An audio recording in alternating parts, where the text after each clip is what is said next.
Questions that that you want to ask before we get started? We thought we'd show you a quick demo. No, I'm questions. All right. Yeah, I'll just take a few minutes and spin you through the high points of how it works, and then feel free to ask me whatever questions you have. We'll take it into more detail as you need. So the idea behind this is to monitor all your customers. The product's called Pulse, and this is how companies engage with us. You basically send in your AR data into our credit bureau, and you pay us $99 a month, and we monitor all of your customers. And if you have multiple divisions that you want to keep separate, then we can give you views where you can see each individual division as well as the overall. So I'll show you what you get for the $99 first. So you send in your AR file every month, and we monitor for 7 different things across your file. We have a predictive risk score that will let you know about the likelihood of future severely late payments. We have their current payment speed, like a Paydex, where you can see how fast they're paying overall. Then we have peer payment alerts, so you can see how they're paying guys like you. And then public records, bankruptcies, tax liens, and civil judgments. If there are any filed on a day, you'll get an alert the next day.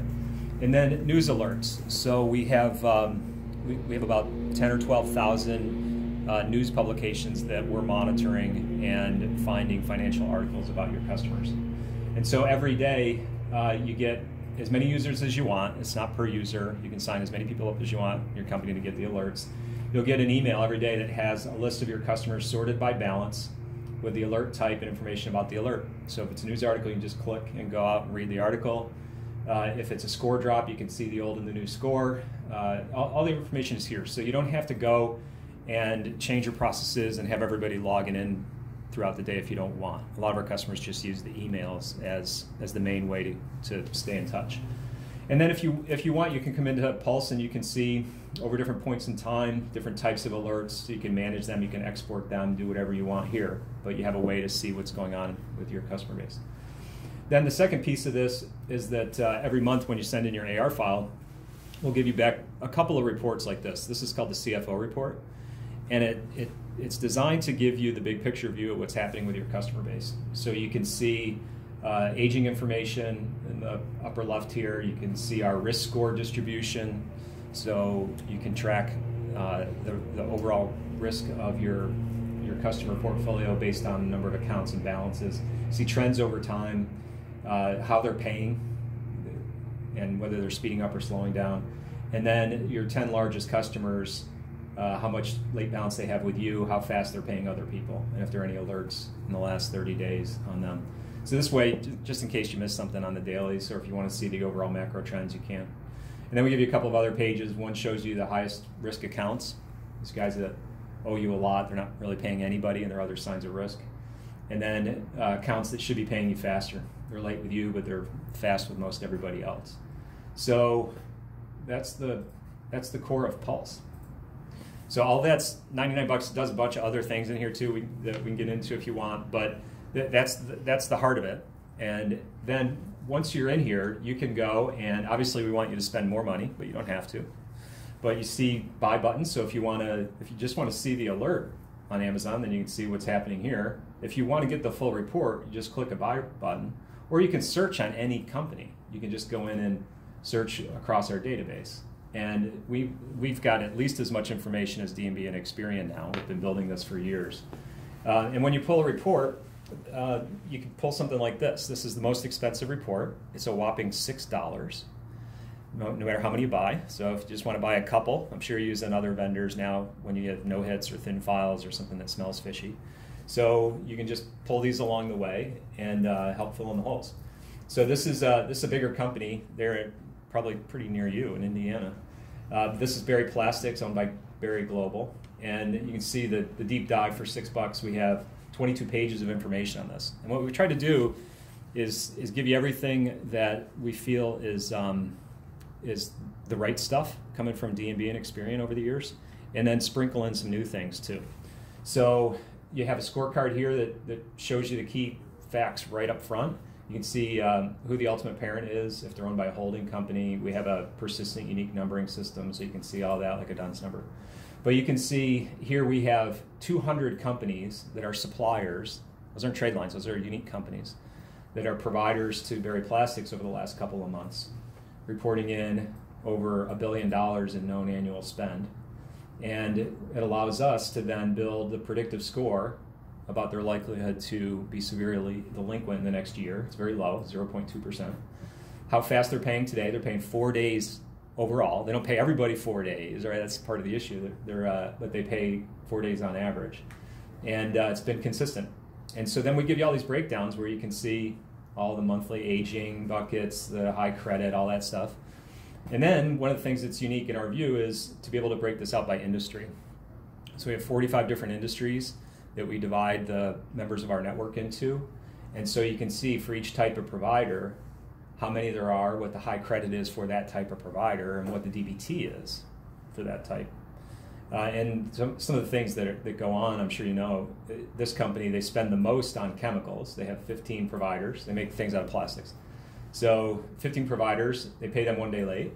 They create those products. They have packaging to get them out to customers. They have 11 of those. They pay them 1 day late. Their third highest spend is on less than truckload shipping. They have 15 providers there that we know about in our network. They pay them 15 days late. So even though Berry pays, they pay everybody on average 4 days late, and not everybody gets paid that way.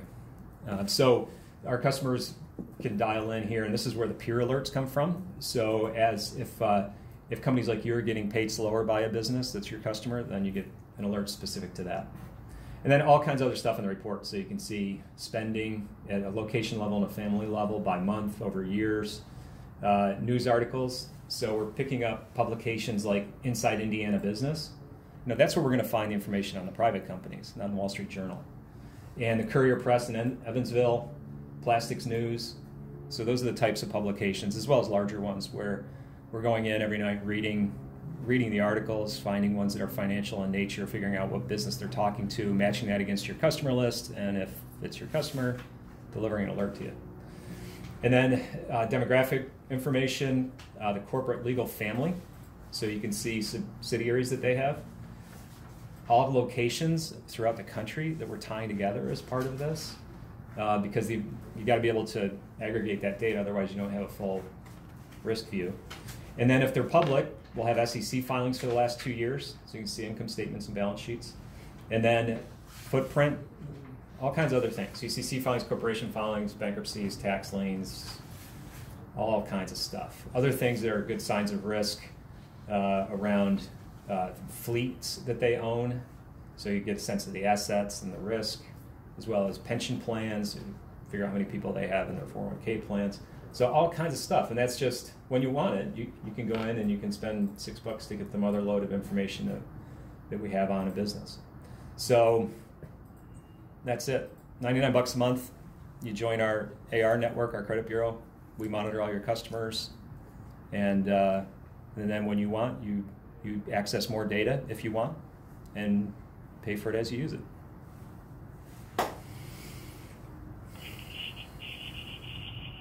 Any questions? Yeah, excuse me. That looks nice.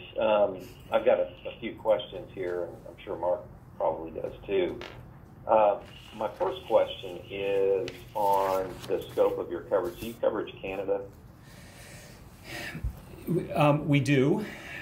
Canada's different in the sense that public record world is different in Canada. It's not as transparent, so you can't get things like bankruptcy filings as easily.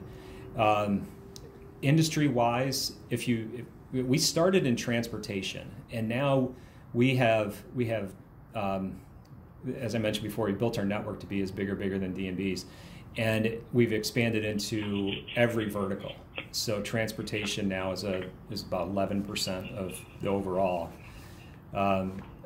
Companies in the supply chain, we're going to have deep information on. Now, when it comes to Canada, if you're dealing with manufacturers, distributors, and others in Canada, we're probably going to have pretty good coverage. If you're dealing with dry cleaners and fishermen, we're going to have less coverage. So we should have decent coverage on your customers there. and it should knock your socks off in the U.S. How's your coverage of the contract chain with regard to general contractors, subcontractors? Yeah, it should be pretty good, and we're happy to, if you want, we can we can look some companies up for you. We can do a match rate analysis, whatever, to prove it. Because I'm just talking here, but it should be good because most of the major building supplies and industrial supply companies in the U.S. are customers of ours. People like Ferguson and Builders First Source and Pro Build and Win Wholesale and guys like that. And a lot of the equipment people, a lot of the industrial supply people like Uline. So they're also supplying to the people that are likely to be your customers. So you should see really strong coverage there. Okay. Mark, did you have any questions? I have a few more. Yeah, I think, thanks for showing us this, guys. I think this looks good, and I think that coverage thing is interesting. You kind of took one of my questions, James, because I see this in our contracting world where we always want to bolster our credit risk analysis in that area in our commercial business for contractors. The other thing that I was thinking is in Ingersoll Rand, especially here in North America, we're pretty splintered in a sense that we still have multiple SBUs, business units, and different systems they report out. So we have an Oracle R12 look, we have an Oracle 11i look, and then we even have a couple other smaller ones. So sending files, how would that work with you guys when you have multiple sources? Oh man, you wouldn't believe the stuff we see.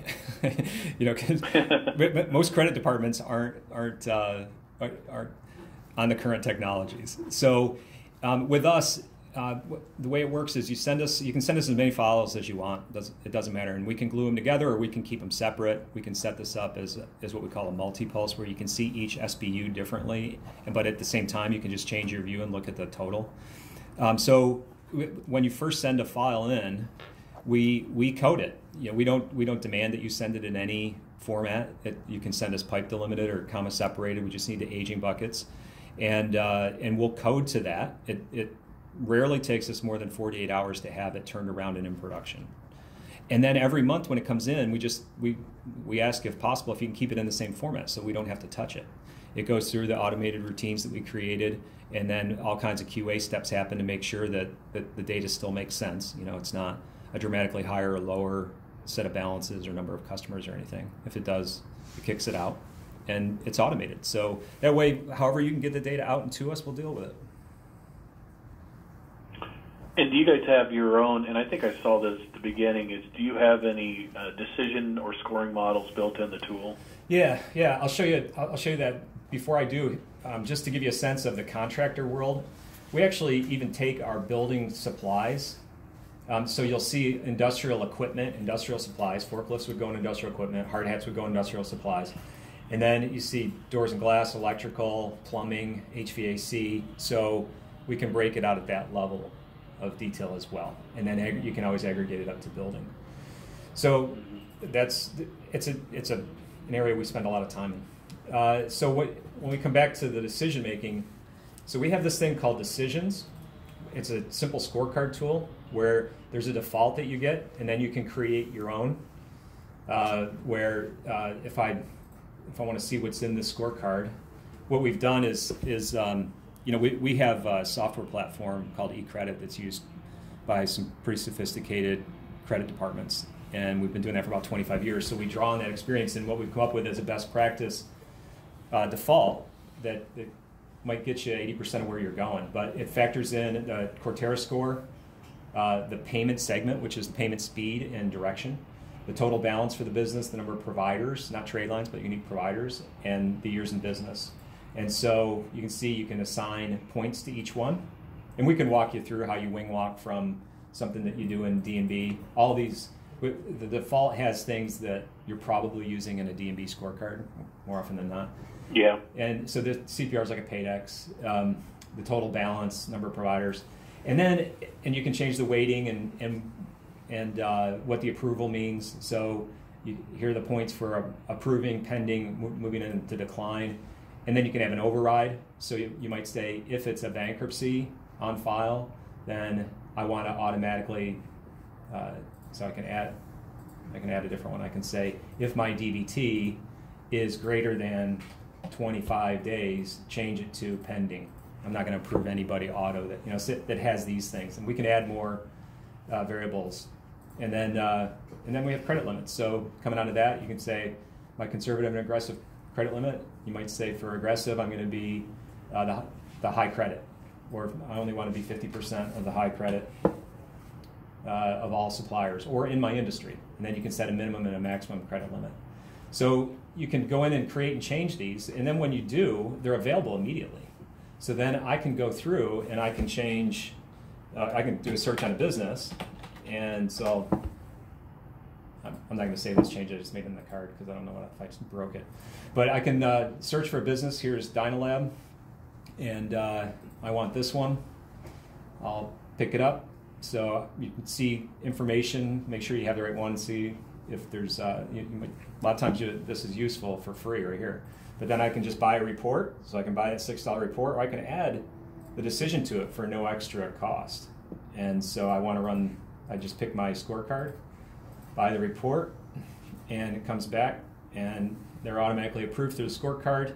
Here's the value, the points earned in each one, total points, and the credit limit range. All like that. And you can change it on the fly, it automatically compiles, and it's available the next time you go run a report. So you can have as many as you want in here. And then it's also available in batch. So if you wanted to then go and score a portion of your portfolio, all your portfolio, then it's available for you right real time in batch. And it brings a report back too. So here's this little company, Dynalab, and here's everything we know about it. And then it also emails you the decision, so you have a record and a PDF of what the score was, what the values were at the time. So for compliance reasons, you can store that, save it down, print it, whatever you want to do, and you'll know how you made the decision and what the recommended credit limit was. So Jim, on that would be, so if I was going to use a decision, let's say I've subscribed, I got the $99, and then I'm going to decision X amount, that would be a $6 report to get the information and then have it scored on how we'd want it. Is that how that would work? Yeah. Yeah, no license fee for the decisions. You're basically just pulling a report and having it run the scorecard on top of it. Okay. And that's what I thought. Yeah. And then, obviously over time we'd love to show you how well our data stacks up and all the functionality. And if you get to the point where you're using it more than just to fill in the holes, you want to move off of D&B, then we can work out a way where it makes sense for your business. So it looks like one of my questions was how you get a report on a non-customer, right, a prospective customer. So it looks like you search up there. Yeah. Obviously, there's a lot of complex businesses out there. You have a way to, D&B has hierarchies, and you can get to the headquarters. It's sort of presented there and so forth, versus wading through a lot of different branches or business. So here, I showed you in this report, here's what the hierarchies look like. So there are different ways, different reports to get this out, but here's the corporate structure. This is the legal structure for the business, and every one of them has its persistent unique ID. And then we have all the different locations in the business. And so no matter what location you search on, it's going to roll you into the ultimate parent. Just like D&B, you don't really get a partial view of just one location. The data ends up, all the scores and everything, the data gets aggregated to the ultimate parent. So if you pull on a subsidiary, then you would get the corporate structure, but then you would have another $6 report to view the parent? No. Is that how that would work? No, you'd pull the report and all this would come up. So you'd see who the parent was. So if we did a search on covalence adhesives in Franklin, we're going to get the report on Berry Global. If it's a totally independent business, we break those out.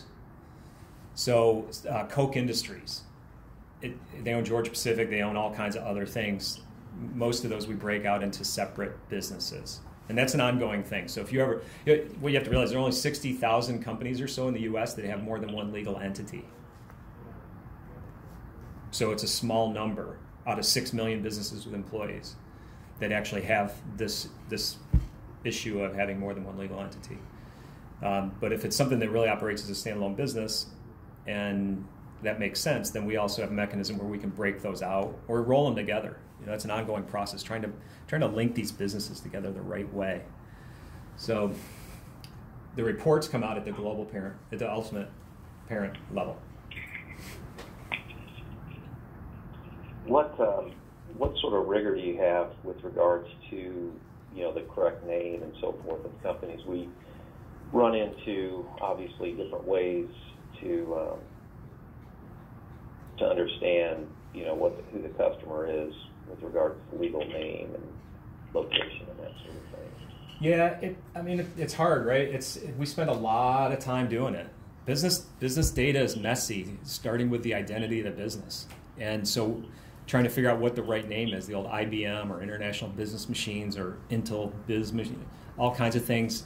A lot of fields in older systems are capped at 25 characters or 30 characters, so you're dealing with truncation.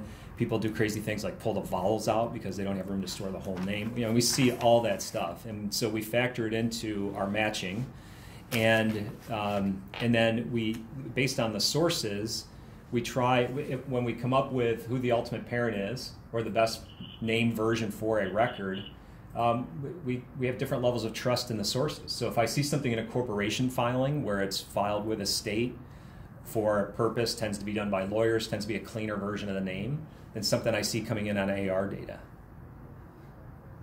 Well, yeah, that's exactly right. I think the answer I'm hoping for is that you check with the official state records. Yeah, but I can't get those in every state though. So it's just, that's where it gets really complicated. Not all states will allow you to do that. Delaware, for example, there are about 10 states where you can't get the data. So wherever we can, we look at the number of times we see it occurring. That's a vote. The more, meaning that the cleaner version should show up more often than a dirty version. We have different word weightings. So the word ink doesn't mean a lot. The word plumbing means a little bit more, but not a ton. The word Google means a lot because it's more unique in our database. So there's constant stuff going on. We process about 1 billion records through our different processing engines every month, and from thousands of sources. And so it's an ongoing thing.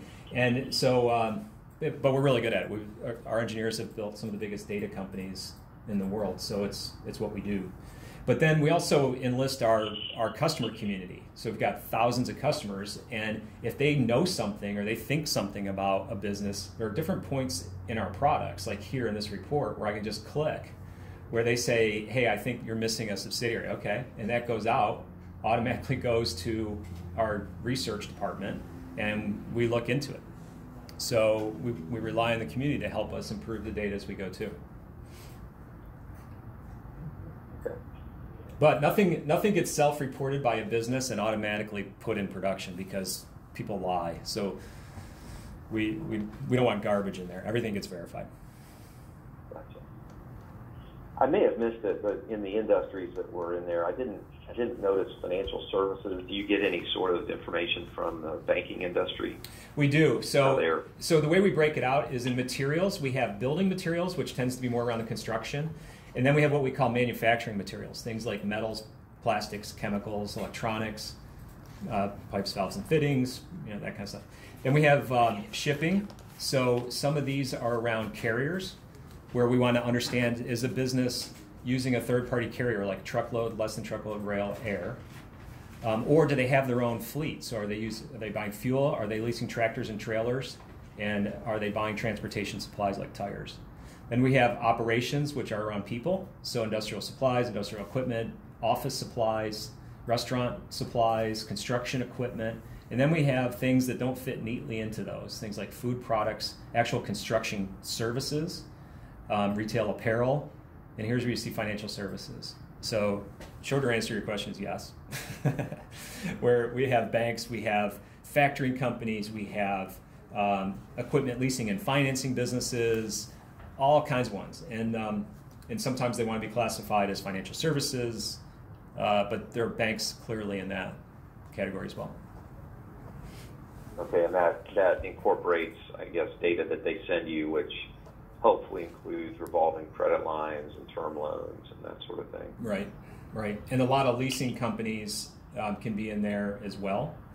But if they're specifically leasing industrial equipment, then they might be in the industrial equipment because that's what the company's buying. So we want to see how they deal with those suppliers, regardless of the form of financing that they're taking. Okay.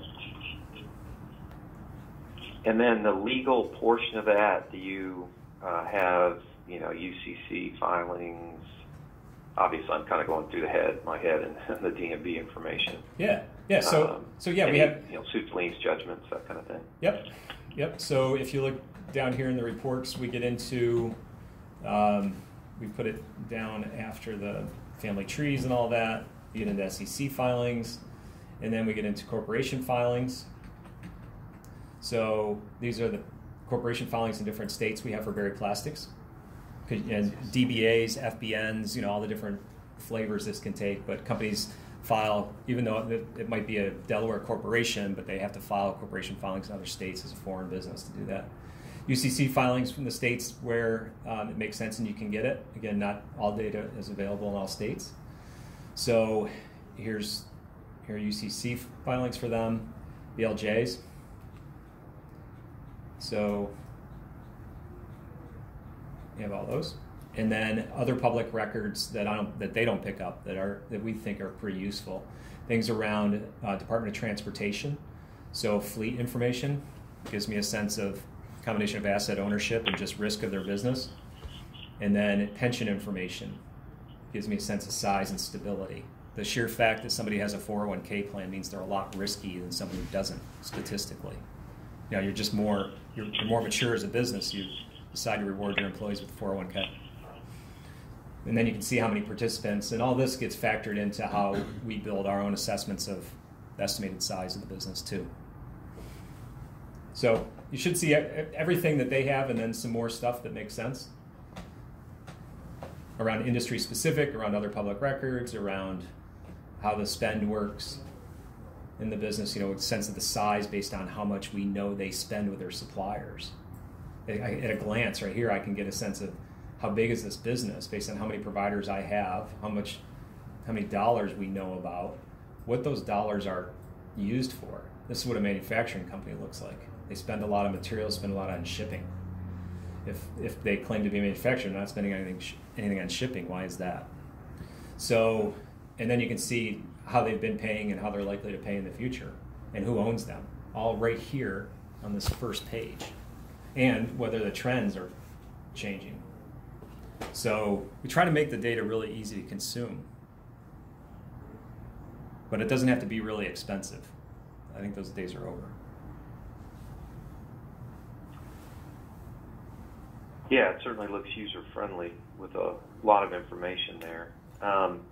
One thing that I'm always curious about, and I don't know if anybody's ever been able to do this, is sort of provide proof of the accuracy of their risk scoring model. In other words, we score companies in this, and we had this much in the way of default.